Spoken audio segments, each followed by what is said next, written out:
Maran serial நாளைக்கு என்ன நடக்க போதும் பார்க்கலாம். அவங்க எபிசோட் வேறு லெவலில் டச்சிங்காக இருந்துச்சுன்னே சொல்லலாம். மிஸ் பண்ணாமல் ஃபுல்லோடையும் கேளுங்க. அதுக்கு முன்னாடி இந்த வீடியோ பிடிச்சிருந்துச்சுன்னா லைக் பண்ணி பாருங்கள். ரொம்ப பிடிச்சிருந்துச்சுன்னா சேனலுக்கு வந்து சப்ஸ்கிரைப் பண்ணி கண்டினியூஸாக ஆதரவு வந்து தாங்க. கண்மணி வந்து மாறனுக்கும் வீராக்கும் தனித்தனியாக கல்யாணம் பண்ணி வச்சுட்டா என்னமாமா அப்படின்னு சொல்கிறாங்க. வீரா கல்யாணம் பண்ணி வைக்கணும்னா சொல்லு, நானே முன்ன நின்று எல்லா ஏற்பாடும் பண்ணி வைக்கிறேன், எந்த பிரச்சனையும் இல்லை. எனக்கு ஆல்ரெடி வந்து இந்த யோசனை வந்து தோணுச்சு. நீயே கல்யாண பேச்சு எடுத்ததுனால தான் நான் இப்போ பேசுகிறேன். கார்த்திக்கும் நம்ம வீராக்கும் கல்யாணம் பண்ணி வச்சா என்ன அப்படின்னு சொல்லி கேட்குறாங்க. மாமா உங்களுக்கு தோணுனப்ப எனக்கு தோணாதா? நான் வந்து வீராட்ட வந்து கேட்டேன், அவள் வேணான்ட்டா. அது மட்டும் இல்லாமல் சொல்கிறவங்கலாம் தப்பு தப்பாக பேசுவாங்க. அது மட்டும் இல்லாமல் அவளுக்கே விருப்பம் இல்லாதப்ப நம்ம எதுவும் தப்பாக வந்து நினச்சிக்காதீங்க மாமா அப்படின்னு சொல்லி சமாளிக்கிறாங்க அந்த இடத்துல. இதை கேட்டேன்னா உங்களுக்கே விருப்பம் இல்லாதப்ப நான் எதுக்கு எதுவும் சொல்ல போகிறேன் அப்படி நம்ம ராமச்சந்திரன் வந்து பேசிகிட்டு இருக்காங்க. மாமா நீங்கள் எதுவும் தப்பாக நினச்சிக்கல. சரி, நான் ஒன்றே ஒன்று மட்டும் கேட்குறேன், அதுக்காக நீ சம்மதம் வந்து சொல்லணும். என்ன மாமா கேட்க போகிறீங்க? சொல்லுங்கள் மாமா, நான் சம்மதம் சொல்கிறேன் அப்படின்னு சொல்லும்போது, கேட்குறதுக்கு முன்னாடியே சொல்கிறல்ல, அந்த வார்த்தை எனக்கு ரொம்ப பிடிச்சிருக்கு. நீங்கள் நல்லது தானே மாமா செய்வீங்க. அப்படி இருக்கும்போது நீங்கள் என்ன கேட்டானே, வீராக்கு நானே தங்கமான பையனா என் லெவலுக்கு ஏற்ற மாதிரி ஒரு மாப்பிள்ளையை பார்த்து நிச்சயம் வந்து கல்யாணம் பண்ணி ஜாம் ஜாம்னு வந்து அவளையும் நல்ல இடத்துல வந்து செட்டில் ஆக்கி விட்டுறேன் போதுமா? இதை விட என்ன மாமா எனக்கு வேணும், நீங்கள் செஞ்சுருங்கிற மாதிரி அந்த இடத்துல கண்மணி வந்து சொல்லிடுறாங்க போல இருக்கு. பொண்ணு பார்க்குறதுக்காக வந்து தரகரை வந்து கூட்டிகிட்டு வந்திருக்காங்க. அந்த இடத்துல மாறணும் நம்ம கார்த்தியும் தப்பாக புரிஞ்சுட்டு இருக்காங்க. இவங்க எதுக்கு வந்திருக்காங்க? எனக்கு தான் கல்யாணம் பண்ணி பார்க்கணுன்னு அப்பா ஆசைப்படுறாரு போல இருக்குங்கிற மாதிரி காலர் பட்டனை பிடிச்சிக்கிட்டு வெக்கப்பட்டு சிரிக்கிறாங்க. மாறா வெக்கப்படுறியாடா, சூப்பர் சூப்பர், ரொம்ப சந்தோஷமாக இருக்குது அப்படின்னு சொல்லும்போது கேஷுவலாக வந்து உட்காடுறாங்க. பசங்களுக்கு தானே மாப்பிள்ளை பார்க்கணும் அப்படின்னு சொல்லி கேட்குறாங்க அந்த இடத்துல. நம்ம தரகரு அப்பன்னு பார்த்து, இல்லை என் பொண்ணுக்கு. அத்தை எனக்கு தெரியாமல் செகண்ட் லைன் எதுவும் ஓடுதா, நம்ம பொண்ணுக்குன்னு வேற சொல்லிட்டு இருக்காப்புல, அதுவும் அவர் பெற்ற பொண்ணுங்கிற மாதிரி சொல்கிறாரு. என்னத்த யார் அந்த பொண்ணு, எங்களுக்கு அம்மா கிடச்சிட்டாங்களாங்கிற மாதிரி செம்மையாக வந்து கலாய்க்கிறாங்க அந்த இடத்துல. நம்ம மாறனு அப்பன்னு பார்த்து, சும்மானு இருக்க மாட்டியா அப்படின்னு சொல்லிட்டு இருக்காங்க. பொண்ணு வேற யாரும் இல்லை. அது மட்டும் இல்லாமல் பொண்ணை பற்றி தகவல் சொல்கிறதுக்கு முன்னாடி எனக்கு ஒரே ஒரு விஷயம் மட்டும் தெரிஞ்சாகணும். மாப்பிள்ளைக்கு எந்த விதமான கெட்ட பழக்கமும் இருக்கக்கூடாது. தங்கத்தில் தங்கம் சொக்க தங்கமாக இருக்கணும். இது மாதிரி கையில் வந்து பாட்டில் எடுக்கிற பையன், கிளாஸ் எடுக்கிற பையன், இது மாதிரி எதுவுமே இருக்கக்கூடாதுன்னு சொன்னேன். மாறா நீ தோற்று போயிட்ட மாறா அப்படின்னு சொல்கிறாங்க அந்த இடத்துல நம்ம வள்ளி. ஆமாம் ஆமாம், நான் என்ன சாயங்காலம் மட்டும் கொஞ்சோண்டு சாப்பிடுவேன், அது பெரிய விஷயங்கிற மாதிரி நீங்களா சொல்கிறீங்க. தப்பு தான் மாறா, தப்புன்னா ஒத்துக்கணும் சரியா? நீ மட்டும் எடுக்காமல் இருந்திருந்தா அண்ணன் உனக்காவதா பொண்ணு பார்த்துருப்பாப்புல, நீ தான் மிஸ் பண்ணிட்ட. ஆமாமா அப்படியே பார்த்துட்டாலுங்கிற மாதிரி அந்த இடத்துல வந்து இழுத்து பேசிகிட்டு இருக்காங்க. பொண்ணு யாருங்கிற விஷயத்த சொல்ல மாட்டேங்கிறீங்களே. பொண்ணு வேற யாரும் இல்லை, கண்மணியோட தங்கச்சி வீரா தான். வயசு 22, இது மாதிரி ஒரு படிப்பு படிச்சிருக்காங்கிற மாதிரி சொல்லிட்டு இருக்காங்க. பையன் சொக்க தங்கமாக இருக்கணும், எந்த விதமான பிரச்சனையும் இல்லாமல் இருக்கணும்னோட செம்ம கடுப்பாயிட்டாங்க அந்த இடத்துல. நம்ம மாறன் பாத்தியா, அப்பனா வீராக்கு இது எல்லாமே தெரிஞ்சிருக்கு. நான் லவ்வை சொன்ன அடுத்த நொடியே வந்து வேற ஒரு பையனை பார்த்து கல்யாணம் பண்ணுறானா, என்ன அர்த்தம்? இவனும் வந்து சராசரி பொண்ணு ஆகிட்டாலே, இவ்வளோ சும்மா விடக்கூடாதுன்னு சொல்லிட்டு அந்த இடத்துல வந்து மாறன் வந்து ஃபோன் அடிக்கிறாங்க நம்ம வீராக்கு. என்ன வீரா ஹாப்பியாக இருப்பியே, மனசுக்குள்ளெல்லாம் பட்டாம்பூச்சி பறக்குமே, அப்படியே லைட்டாக ஃபீல் பண்ணுவியே, தெரியாதா? இப்போ அவங்களுக்கெல்லாம் ஃபோன் பேசிக்கிட்டே இருப்ப, என்கிட்ட தான் பேச மாட்டேன். டேய் யார்கிட்டடா ஃபோன் பேசுவேன்? உனக்கு தான் கல்யாணம் ஆக போதே. இந்த விஷயம் யார் சொன்னா, நீயா சொல்லிட்டு இருக்கியா? ஏய் எங்கள் அப்பா உனக்கு மாப்பிள்ளை பார்த்துட்டு இருக்காரு தெரியுமா? தெரியும்டி, உன் சம்மதம் இல்லாமல் எதுக்குடி எங்கள் அப்பா அப்போ வாலண்டியரா உனக்கு வந்து சம்மந்தம் வந்து பேசி முடிக்க போகிறாங்க. அது மட்டும் இல்லாமல் கண்மணிக்கு கல்யாணம் பண்ண 2 மாதம் கையோட இப்போ உனக்கு கல்யாணம் பண்ணியிருக்காங்கன்னா சூழ்நிலை வந்து அமையிற மாதிரி இருக்குன்னா நிச்சயம் இதுக்கு பின்னாடி இருக்கிறது யாரு? நீயா தானே இருப்ப. எனக்கு தெரியும்டி. மாறா பைத்தியம் மாதிரி உளராத, எனக்கு இதுக்கு ஒரு பர்சன்ட் கூட சம்பந்தமே இல்லை, தெரிஞ்சுக்க முதல்ல.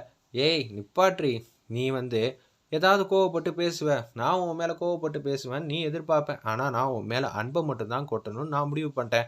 நான் அப்படி என்னடியே பாவம் பண்ணேன், நீ போய் எனக்கு இப்படி ஒரு என்ன நம்பிக்கை துரோகம் செஞ்சுட்டேன்னு சொல்ல வரியா?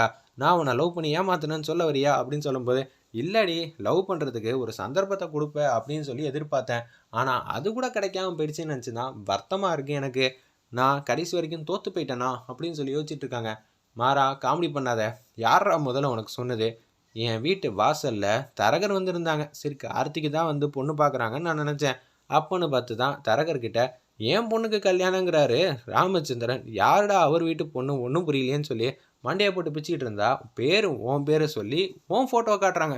ஒரு வேளை உன்ன மாதிரி இன்னொருத்தவங்க இருப்பாங்களோ அப்படின்னு சொல்லும்போது, எனக்கும் இதுக்கும் சம்மந்தமே இல்லை, எனக்கு இது சுத்தமாக தெரியாது. நிப்பாட்ரி முதல்ல, உன்னை பற்றி எனக்கு எல்லாம் தெரிஞ்சிச்சு. உன் மேலே அன்பை தவிர வேற என்னடி காட்டினேன்? இப்போ உன்னால தான் நான் இப்போ நிதானம் இல்லாமல் இருக்கேன். ஏடா சொல்லி காட்டுறியா? நீ 3 நாள் கரெக்டாக இருந்தல்ல, அதை அப்படியே ஃபாலோ பண்ண வேண்டியதானே? ஆமாம், இத்தனை நாளாக என்னோட சோகம்லாம் வேற என்னமோ நான் எங்கள் அம்மாவை நினச்சிட்டு ஃபீல் பண்ணிகிட்டு இருந்தேன். ஆனால் இப்போ எனக்கான ஒரே ஒரு சோகம் நீ மட்டும்தான்.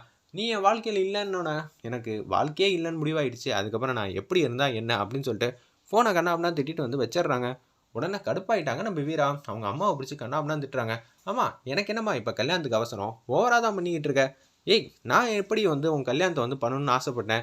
இப்போ இருக்கிற வீட்டில் சுச்சுவேஷனுக்கு அடுத்த மாதம் மல்லிகை ஜாமான் வாங்க கூட கையில் காசு இல்லை. இந்த மாதம் சம்பாரித்து வரக்கூடிய வருமானத்தில் தான் சிக்கனமாக வந்து அடுத்த மாதமே வந்து ரன் பண்ணணும். அப்படி இருக்கும்போது வீட்டோட நிலவரத்தை எல்லாம் எனக்கு தெரிஞ்சிருக்கிறப்ப உனக்கு எப்படி கல்யாணம்லாம் பண்ணுறதுக்கு யோசிப்பேன். சும்மா நடிக்காதம்மா. நீ சொல்லாமல் ராமச்சந்திரன்லாம் எப்படிம்மா கல்யாணத்துக்கு வந்து பேச்சுவார்த்தையெல்லாம் ஆரம்பிப்பாங்க. தரர்கிட்ட என் ஃபோட்டோ, படிப்பு, ஒரு நல்ல தங்கமான மாப்பிள்ளை, அதுவும் ராமச்சந்திரன் ஸ்டேட்டஸ்க்கு ஏற்ற மாதிரி ஒரு நல்ல மாப்பிள்ளையாக வந்து அமையணும்னு சொல்லி அவர் பேசிகிட்டு இருக்காரு.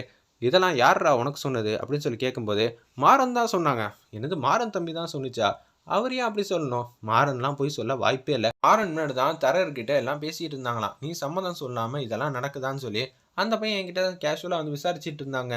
நான் ஒன்றும் அந்த பையன் பொய் சொல்கிறான்னு நான் சொல்லவே இல்லை. அப்படி இருக்கிற சூழ்நிலையில் எனக்கு ஒன்றுமே புரியலையே. ஒருவேளை கண்மணியாக இருக்குமோ? சேச்சே கண்மணியெல்லாம் இருக்க வாய்ப்பே இல்லை. யாருமா செய்கிறா ஒன்றும் புரியலையேங்கிற மாதிரி யோசிச்சுட்டு இருக்கிறப்ப ராமச்சந்திரனே அக்கறைப்பட்டு இந்த மாதிரி செய்கிறாரோ அப்போன்னு பார்த்து நம்ம மாறன் வந்து சோகமாக வந்து தாடியை பிடிச்சி தடவிட்டு இருக்காங்க.